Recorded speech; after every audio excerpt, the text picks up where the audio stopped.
The Lancaster family's annual executive summit was a spectacle of wealth and legacy, held on the top floor of their San Diego headquarters, a glass-walled space overlooking the marina. It had been 6 years since I last stepped foot in this building. I was 24 then, fresh out of grad school with dual degrees in finance and systems engineering. That was also the day my application was publicly rejected by my aunt, Victoria Lancaster. Today, I returned not as Ava Chin, the dismissed outsider, but as CEO of VXC Holdings, quietly the Lancaster Group's largest client, funneling over $60 million a year through their logistics division. They just didn't know it was me. "The quarterly report looks promising," said my cousin Marcus, clicking through another over-designed PowerPoint deck. "Thanks in large part to our anchor client, VXC Holdings." I sipped my espresso to mask the grin tugging at my lips. I remembered Marcus's voice from 6 years ago. "Come on, Ava. You're smart, but you don't really belong in a place like this. Family loyalty and pedigree matter here." Victoria beamed proudly. "Excellent analysis, Marcus. This is why we keep leadership in the bloodline." In the bloodline. I glanced down at the real numbers on my tablet, data quietly pulled from internal files through a friendly whistleblower. Marcus had been falsifying performance metrics for nearly a year. Losses hidden, shortfalls patched. The only thing keeping Lancaster Group alive was my company's contracts. "Mitchin." A soft voice drew my attention. Victoria's assistant, Mila, gestured toward the boardroom doors. "They're ready for your presentation." I rose, adjusting the lapel of my deep navy suit, tailored, precise, a stark contrast to the off-rack dress I wore when I begged for a seat here years ago. Back then, Victoria had said I didn't look like Lancaster material. As I reached the podium, Marcus's voice echoed across the room. "Ava, what are you doing here? This is a closed board meeting." I looked across the long mahogany table, pausing on each puzzled face. "I'm here on behalf of VXC Holdings. We need to renegotiate several contract terms before renewal." The room stalled. Victoria narrowed her eyes. "That's not how this works. VXC always sends a representative from the external group." I smiled. "They do. And you're looking at her." Silence. Marcus looked like he'd forgotten how to blink. My cousin Elise dropped her stylus. The weight of realization crept across their faces. "That's not possible," Victoria choked.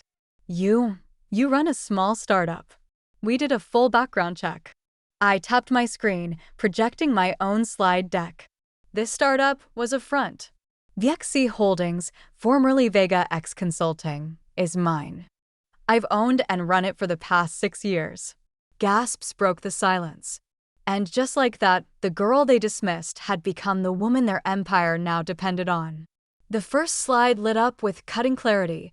VXC Holdings audited financials, annual revenue triple that of Lancaster Group, offices in 12 countries, a global footprint that dwarfed their regional presence, and beneath that, a client list featuring 9 Fortune 500 companies. I heard someone gasp. No, Marcus lurched to his feet, visibly pale. "That's not possible. You can't be what?" I asked, voice steady. "The same woman you mocked at the internship mixer? The niece who wasn't Lancaster enough? Or the owner of the company currently keeping your books from bleeding red?" Murmurs broke out across the boardroom. "We would have known," Marcus insisted. "Would you?" I arched an eyebrow. "The same way you knew about the $8,200,000 hidden through inventory manipulation and deferred revenue schemes?" His jaw slackened. Around him, board members turned to each other, whispering furiously. "I've spent the last 6 years turning VXC Holdings into what it is today," I said coolly.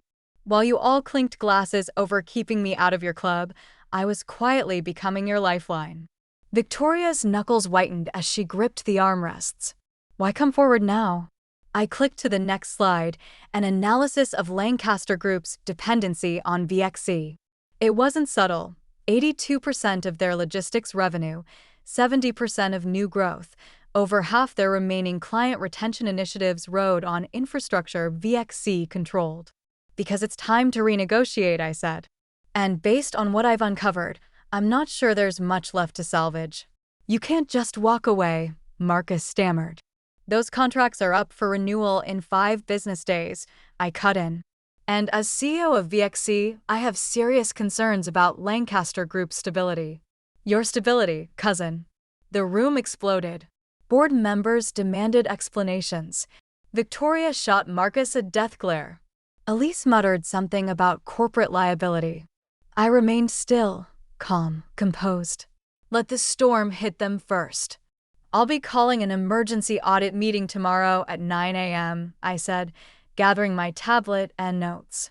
My team will present a full forensic breakdown of your finances. I suggest you show up prepared. This is revenge, Marcus accused, voice trembling. Because we didn't give you a seat at the table. I paused at the doorway. The memory of that rejection 6 years ago still echoed, his smug face, Victoria's cold stare, the laughter that followed when I walked out with my head held high but heart in pieces. No, Marcus. This isn't revenge, I said, looking him dead in the eye. This is business. The very thing you claimed I'd never understand. I glanced at my watch. 9 sharp. Don't be late. Though punctuality never really ran in your side of the family, did it? As I stepped into the hallway, the voices behind me fractured into accusations. Victoria's calm cracked. Marcus tried again to justify the numbers. My assistant, Michael, was waiting by the elevator. He held out a bottle of sparkling water. How'd it go? Exactly as planned, I said, stepping inside. If you thought that boardroom twist was satisfying, trust me, you won't want to miss what happens at tomorrow's audit meeting. Hit subscribe, and I'll take you inside the moment everything finally comes crashing down. I stepped into the elevator, pressing the button for the lobby. Is everything ready for tomorrow? I asked. Full audit reports, full breakdown of Marcus's financial manipulation, and a dependency analysis that'll make their stomachs turn, Michael replied with a calm grin. They won't know what hit them. I thought about Aunt Victoria's face when the realization had dawned. About Marcus, panicked and pale, scrambling to hold up numbers that had never been real. About the years they'd whispered behind my back, saying I wasn't a fit for the Lancaster legacy, that I lacked the pedigree, that I didn't belong. Send me the latest draft of the termination letter, I told Michael. I want my eyes on it before tomorrow. You're really going to pull out of all the contracts? He asked. I smiled. Let's just say they'll finally understand what earned power looks like. Tomorrow, they'll learn what real business is. The next morning, I arrived at Lancaster Group's headquarters an hour early, the same building that had once turned me away.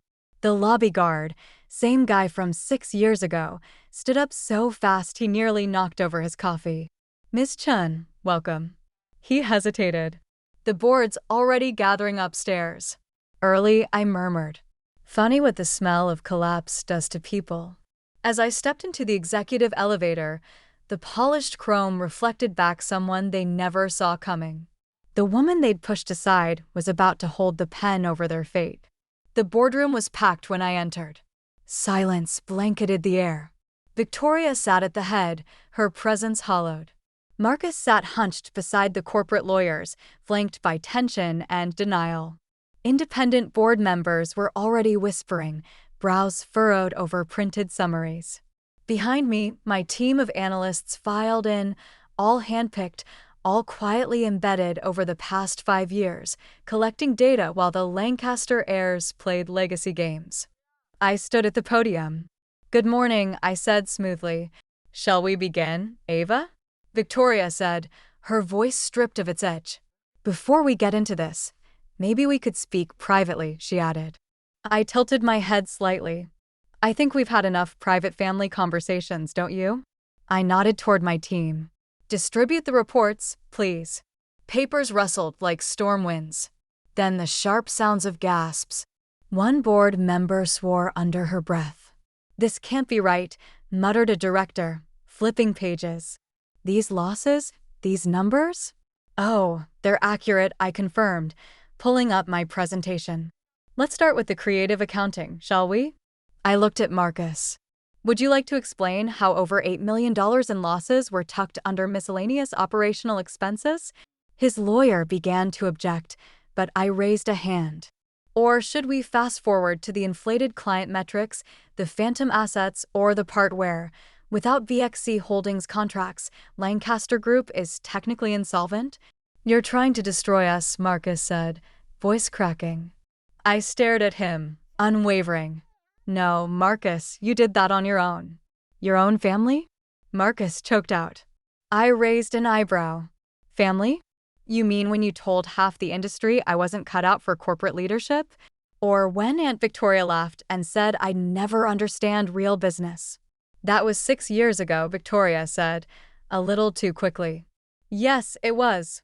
And while you were busy guarding the family crest and polishing old legacies, I was building something from scratch. I clicked to the next slide. Numbers didn't lie. A bar graph showed just how deep their dependency ran. 47% of your revenue is directly tied to VXC, I said evenly. Revenue that will vanish next Monday if I terminate our contract. The room erupted, voices layered over each other, chairs scraped, lawyers huddled in panic. One board member actually swore aloud. And then Marcus broke. I didn't mean for it to go this far, he muttered, slumping in his chair. You can't just pull out, Ava. Victoria stood, face flushed with fury. We'll take legal action. On what grounds? I asked, my voice turning cool. That your rejected niece outperformed your entire executive suite? That your son's fraudulent reporting was uncovered before the SEC got involved? I leaned forward. By all means, let your lawyers depose Marcus. I'd love for them to explain the off-book liabilities and phantom revenue streams. A gray-haired board member cleared his throat. Miss Chin, given the circumstances, we may need to discuss immediate leadership transitions. Leadership transitions? Marcus's voice cracked. This is our company. Actually, I said, sliding a sealed envelope onto the table, not for long. Inside were 2 documents. Option 1, I said. Lancaster Group agrees to a full restructuring. Marcus resigns. The board appoints independent leadership. We continue a scaled-down partnership with oversight. And option 2? Victoria asked softly. I walk, every contract gone, and my legal team forwards our audit findings to federal regulators. I check the time on my watch. You have 1 hour. This isn't business, Marcus spat. It's revenge. No, cousin, I said quietly. It's exactly what you said. Business is ruthless, merit-based, and only for those who can prove they belong. I gathered my tablet, my notes, my silence. I'll be in the office you once said I'd never deserve, I added. The CEO suite. Funny how things change. I left them there, surrounded by reports, evidence, and panic. By the time I reached my private suite overlooking the harbor, my phone was vibrating nonstop. Mom, how could you do this to your aunt? Dad, you're tearing the family apart. My cousins, you've ruined us. I ignored them all. Instead, I opened a dusty folder buried in my inbox, the rejection email Victoria had sent me 6 years ago. Dear Ava, while we admire your ambition, we feel you lack the leadership instincts required at Lancaster Group. Perhaps a role with fewer responsibilities would better suit your strengths. Sincerely, Victoria Lancaster. I smiled and clicked archive. I printed the old rejection email and placed it on what would soon be my new desk. The board, now staring at undeniable evidence of Marcus's fraudulent reporting and the company's heavy reliance on VXC Holdings, had only one rational path forward: accept my terms or lose everything. By sunset, it was done. Marcus resigned, his exit as quiet as it was overdue. Victoria, stripped of her influence, was pressured into an early retirement that no one in the room tried to fight. And Lancaster Group, once a fortress of nepotism and old money pride, would be restructured under my oversight. The family empire they once claimed I wasn't fit to join would now report to me. Michael stepped in just as the final papers were signed, a bottle of chilled champagne in hand. Congratulations, he said with a grin, on your very elegant takeover. Not a takeover, I replied, watching through the window as Marcus and Victoria quietly packed their offices into cardboard boxes. Just business, the kind they told me I'd never understand. My phone buzzed again. Dozens of unread messages. Mom, you didn't have to humiliate them. Dad, this isn't how family handles conflict. Cousins, we grew up together. How could you? I typed one message to the family group chat and hit send. Don't worry about the family name. Lancaster Group is finally in qualified hands. Then I set the phone down and turned back to the window, watching the Pacific fade to orange and gold. As the sun sank behind the skyline, a new kind of peace settled over me, not the peace of approval or recognition, but the clarity of earned power. Because sometimes, success isn't about getting the job you begged for. It's about building something so undeniable that they're forced to sit across the table and negotiate with you. And sometimes, the best revenge isn't revenge at all. It's becoming their boss. Victoria had been right about one thing, though I wasn't qualified to work at Lancaster Group. I was qualified to own it. Hey, before we dive into anything else, how was your day? Really, I know we don't always ask each other that, especially in a world moving this fast, but I'd love to know. Drop it in the comments, good, bad, somewhere in between. I'm listening because sometimes just being heard is the first step to feeling seen. And if you've made it this far, I want to thank you, not just for listening to my story, but for walking through every hard-earned lesson with me. When I was told I wasn't good enough to sit at their table, I didn't fight for a seat. I built my own table, and eventually, they had no choice but to stand around mine. So now, I want to hear from you. Have you ever been underestimated, overlooked, or shut out by people who were supposed to believe in you? Tell me how you kept going anyway. Or tell me where you are now, and I'll cheer you on like no one else did. Because if there's one thing I've learned, it's that quiet strength makes the loudest impact. If any part of this story resonated with you, hit that subscribe button. Not just to support me, but to support yourself. Because stories like this aren't just about revenge or power plays. They're about finding your voice, honoring your worth, and rewriting your place in the world. Here's what I know now: you don't need permission to begin. You don't need approval to grow. And you definitely don't need anyone's blessing to become who you were always meant to be. So go ahead, archive that rejection. Build what they said you couldn't. And when they finally recognize you, make sure it's because you refuse to disappear. Until then, I'll be right here, sharing stories like mine and waiting to hear yours. Because sometimes, the best success story starts with a no you turned into power.